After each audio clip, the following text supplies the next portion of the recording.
The observatory had always been quiet, but that night it felt too quiet. Dr. Riven Tolley hunched over a worn desk stacked with half-empty mugs and yellowing logs, the glow of the terminal striping his face in cold light. He hadn't meant to stay this late, but something strange had threaded its way through the deep sky scan, a signal buried in the static. He leaned forward and replayed the waveform. At first, it came across like cosmic debris, fragments from a neutron star, maybe, or some ancient collision echoing across light years. But there was repetition. Subtle. Mathematical. A trio of soft footsteps approached, then paused behind him. "You're still here?" asked Reva Nock, arms folded, an insulated coat slung over one shoulder. "Your car's going to freeze to the ground." Tolley didn't look up. "I'm looking at something odd. Picked up on the RA sweep about 2 hours ago. Thought it was interference, but..." He clicked a key. The signal appeared again on the monitor, displayed as a string of pulses, not unlike Morse, but less rhythmic. Less human. Reva dropped her coat over the back of a chair and squinted at the readout. "That loop at the end. You think it's deliberate?" "I don't think. I know." Silence stretched between them. Tolley tapped the spacebar, zooming in on the final segment. The pulses weren't spaced uniformly. There were distortions in the tail end, dissonances that seemed intentional. Too organized to be random, too asymmetric to be naturally occurring. She rubbed her temple. Could be a faulty sensor. Cold's been messing with the uplinks. "No. This isn't drift. I ran it against the last 3 years of background anomalies. Nothing even close. And here's the kicker, watch." He brought up a new window, overlaying Earth's recent geomagnetic activity with the pulse amplitude of the transmission. The two graphs moved in synchrony. Reva blinked. "It's responding. To us?" Tolley leaned back in his chair, arms crossed, not in triumph but in worry. "Or it's watching. Every time there's a spike in magnetic flux, the signal shifts frequency, as if it's listening for something." She didn't reply. Instead, she reached across him and brought up a spectral analysis. The frequencies weren't uniform either. They layered across a range of harmonics, most just outside human auditory range. One dipped low enough to resonate with tectonic background hum. Whatever this was, it wasn't meant for our ears. "Have you told anyone yet?" she asked. "Not yet. Wanted to confirm before I called the planetary net. But I logged it to secure storage." A short, sharp knock broke the mood. 2 people stood in the doorway, both wearing insulated field gear without logos. The man's coat looked like it had seen desert sun and mountain ice in equal measure. The woman beside him held a steel case and didn't blink much. "Dr. Tolley?" the man asked. Tolley stood slowly. "Yes. We're here on behalf of the Global Observation Initiative," the woman said, voice even and unreadable. "We're taking over the signal." "I haven't reported it yet." The man tilted his head slightly. "It reported you." They moved past him without invitation, inserted a key into the storage console, and copied the files. No one spoke. When they were done, the woman handed him a folder, paper of all things. "You've been requisitioned. Bring only what you need. Transport leaves in 90 minutes. Reva's eyebrows shot up. "Wait, this is his work. He should have. He'll have access. And support," the man interrupted. "You too, if he requests it." Tolley flipped the folder open. The header read, Arcvault Linguistic Laboratory, Classified Research Initiative 7. He looked back at the monitor one last time. The signal had shifted again. Not just in pitch but shape. The pattern now resembled a spiral, uncoiling toward a central void. As if it were opening. The research facility wasn't listed on any map. Nestled beneath a jagged ridge east of Reykjavik, it had no visible signage, only a descending lift buried in basalt. No surface domes, no antenna fields. Just a wide metal door recessed into rock and a retinal scanner that flared once, scanned Tolley's eyes and hissed open. Inside, the air carried a trace of ionization and something sharper. Ozone, perhaps, or recycled chemicals too long in use. A narrow corridor led him to a circular chamber where 5 screens curved around a sunken platform.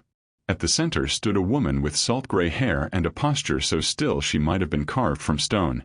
Her name was Dr. Nara Vaughn, and the only thing Tully knew about her came from a footnote in an old lecture. Expert in lost dialects and recursive logic. She didn't offer a handshake. Just a curt nod. "You've seen the spiral?" she asked without preamble. Tully set his bag down and stepped beside her. It showed up after the last magnetic spike. Vaughn gestured toward the central display. "It's grown." The spiral on the screen now extended outward in layers, each ring composed of finer markings. Not letters. Not glyphs. Something in between. The symbols shimmered faintly, as if flickering just out of resolution. "What does it mean?" he asked. "We don't know. But it's changing in response to Earth's ionosphere. The signal structure is reactive. Not just passive observation. Interaction." Tully frowned. "So it's learning?" She met his gaze for the first time. "No. It's testing." Behind them, another technician entered. Young, pale, hands ink-stained with notes. She whispered something to Vaughn and handed her a printout. Vaughn read it in silence. Then she said, "The pattern's responding to acoustic input." Tully straightened. "Sound." Specifically, low-frequency harmonics. Someone in Berlin ran a test using infrasonics from an old submarine array. The spiral adjusted within 20 seconds. Tully reached for a pen and began sketching. "If it's sound reactive, we may be able to map a baseline. Find a structure." "You won't find it using Earth logic," Vaughn said, watching him scribble. "The pattern violates linear symmetry." "Then we work with fractals. Non-sequential structure." She didn't argue. Instead, she moved to the wall panel and tapped a waveform into play.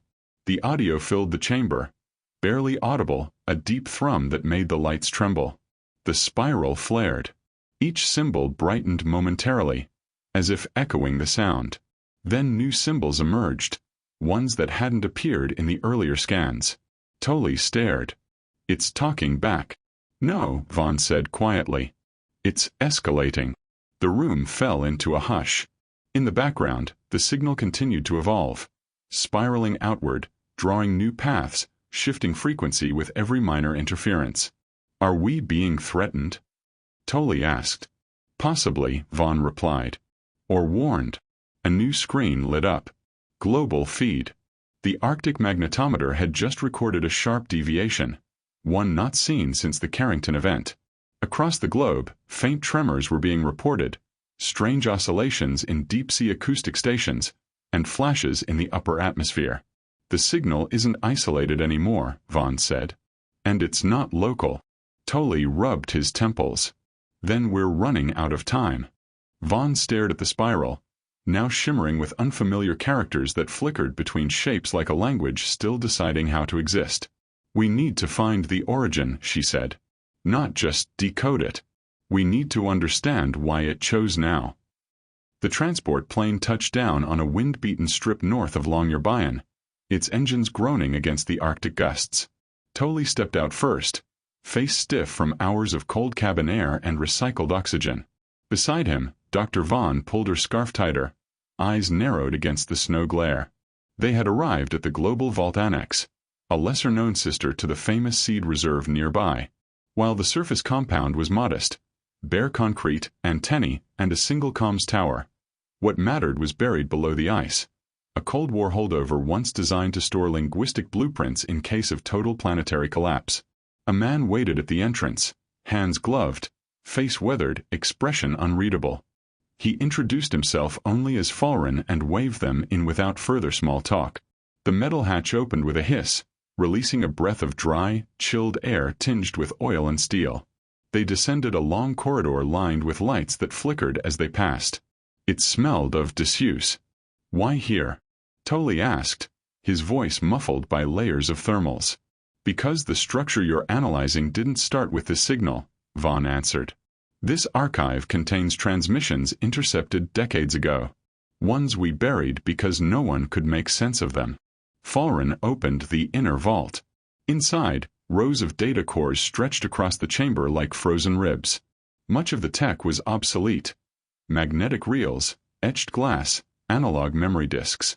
It was a museum of forgotten storage. They headed toward a console newly rigged with an interface converter.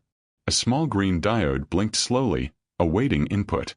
Falren gestured toward a tray marked 1968/Hemisx/Phase 2. That's the oldest known match to your current signal. Almost no one paid attention to it. Thought it was just solar noise. Tolly examined the waveform on screen. It had fewer rings than the modern spiral. Less refined.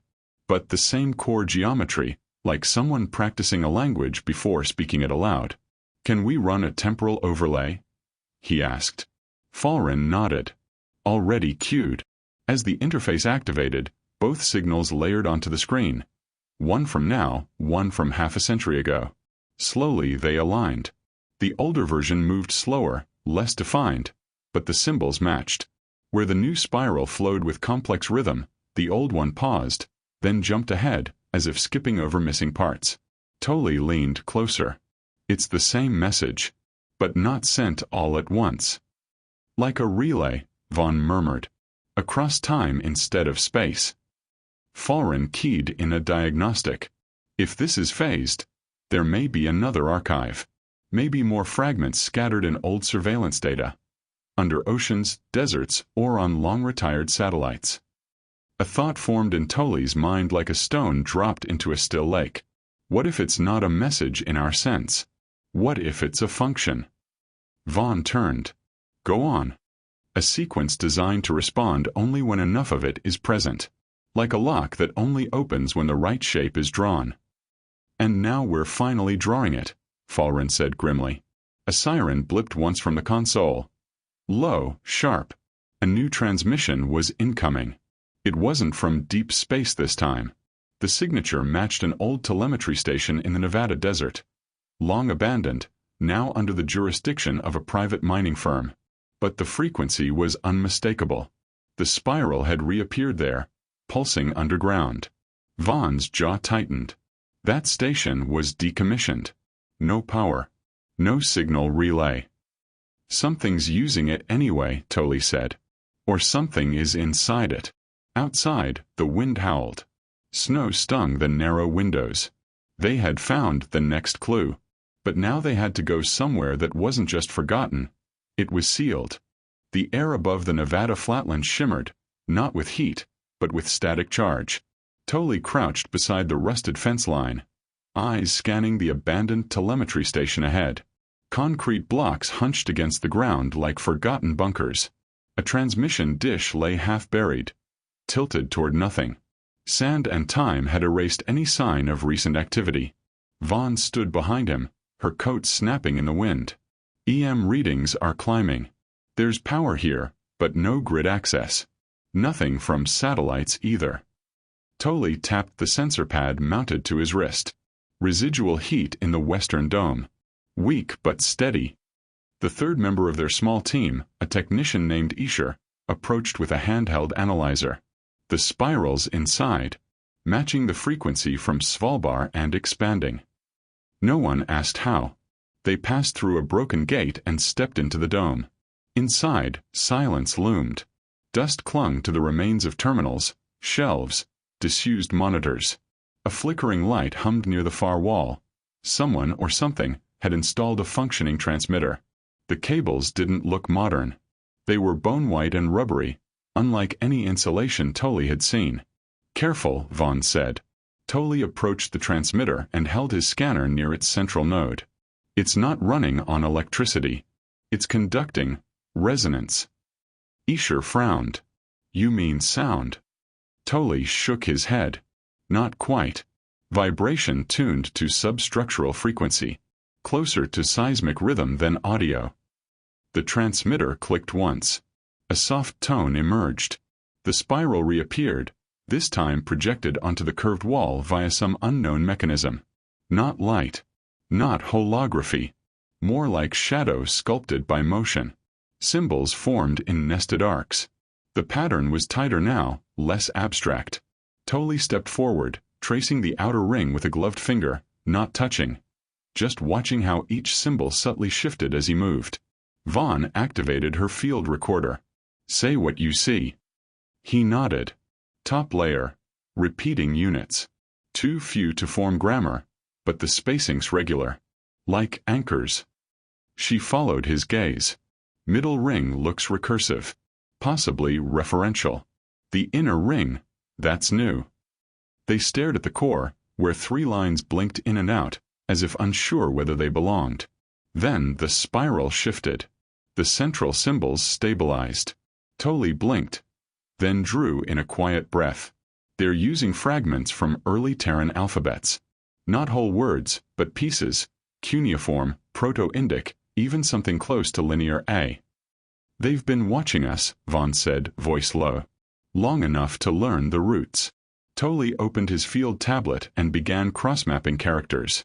"They're not just imitating. They're constructing a bridge. Adapting the message for a species they think might finally be able to understand." He paused. "Or willing to." Escher pointed at the spiral center. "That shape, look closer. It wasn't a glyph. It was a diagram. A double helix interlaced with a structure resembling waveforms." Tully's mind leapt ahead. DNA. Not human, not alien. Just a representation of life as mathematical rhythm. And below it, newly written in faded Terran script, "Your world turns its final arc reversal requires mutual resonance." Tully read it aloud slowly. "It's a threshold," Vaughn said. "Some kind of final signal. And they're not threatening us, they're inviting response." "But what kind of response?" Escher asked. Tully answered, his voice almost distant. "Not words. Not physics. Harmony. Interference matched to intention." He stood, still watching the spiral ripple with faint, silent motion. "They're not just speaking. They're listening for who we are." Outside, the wind paused for a moment. Long enough for something below the surface to echo back. The laboratory deep under Reykjavik had changed since they left. New equipment lined the perimeter. Black towers with narrow receivers, each humming with a pitch so low it rattled the tiles. The spiral pattern now spanned the entire central display, updated in real time. Its rings shifted in intervals that matched Earth's geomagnetic fluctuations. Tully reviewed the data stream scrolling across his tablet. Every time the field shifts more than 0.02 microtesla, the spiral responds. Frequency alignment is exact down to 7 decimal places. Dr. Vaughn stood nearby, arms crossed, eyes focused. "Then we're past theory. It's not a language. It's an instrument." Tully glanced up. "And Earth is the chamber." Across the room, Escher had linked their harmonic interface to a set of subterranean resonance coils, once designed for earthquake simulations. They now emitted carefully calibrated pulses. Sine waves arranged to mimic the outer layers of the alien spiral. The first attempt produced no response. The second produced a shimmer. Brief, almost imagined. It was on the third attempt that the spiral rippled. Lines restructured in cascading arcs, and a new band appeared between 2 inner rings. Not just a change, but an evolution. "They're listening," Escher whispered. Tully didn't answer. He was already adjusting the pitch, drawing on sonic profiles from ancient instruments. Flutes made of bone, drums from nomadic tribes, tuning systems not bound to modern scales. Every sound carried intention, not just vibration. The reply came after 2 minutes of silence. A tone, not quite audible, not quite real, entered the room. Not through speakers. Through the air itself. It vibrated in the walls, in their bones. The spiral compressed, then unfurled again, revealing 3 nested diagrams. The outermost was unmistakable. Earth. The middle showed what looked like orbital trajectories. The innermost displayed an equation they didn't recognize, until Vaughn rotated the image. "It's a harmonic inversion model," she said. "They're showing us how to respond at planetary scale."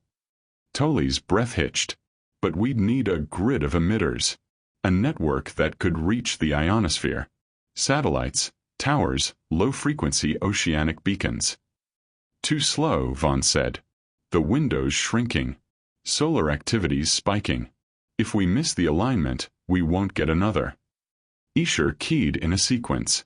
There's an array in the Pacific. Was supposed to be decommissioned. Still has low-band capability. If we reroute through it and modulate through seafloor fiber channels, we might hit the required frequencies. Tolley moved to the console. Do it. Set it for the core tones and let the system interpolate the upper harmonics. What if it's wrong? Escher asked. Tolley didn't look up. Then we'll know. The room vibrated as the pulse sequence launched. From a satellite feed overhead, they watched the upper atmosphere distort, a faint ripple expanding in all directions. The Earth itself hummed in return, subtle and strange. Data surged across the screen as the spiral contracted to a single ring. And then something new. A shift in color.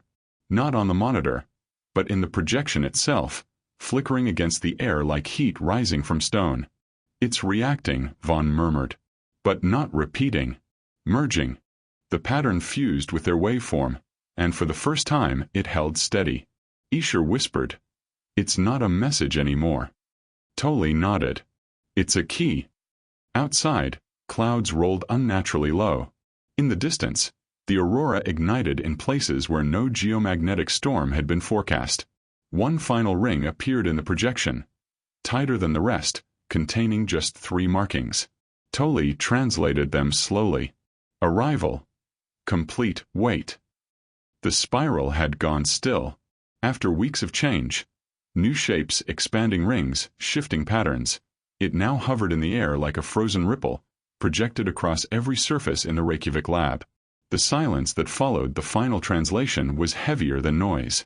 Tolley stood beside the console, staring at the innermost glyphs. Arrival. Complete wait. That was the last response. No new rings had formed. No tone. No reaction. Just 3 symbols now perfectly symmetrical. Escher broke the silence first. What do they mean by wait? For what? Vaughn stepped forward slowly. It's not a command. It's a transition point. The signal isn't just replying anymore. It's shifting context. Shifting to what? Escher asked, frustrated. We gave it what it wanted, didn't we? Harmony. Response. Even full-spectrum resonance. Tolley said nothing. His eyes were still on the projection, but his mind was elsewhere, replaying the tone, the glyphs, the phrase mutual resonance. He whispered, "It was never about broadcasting. It was about alignment."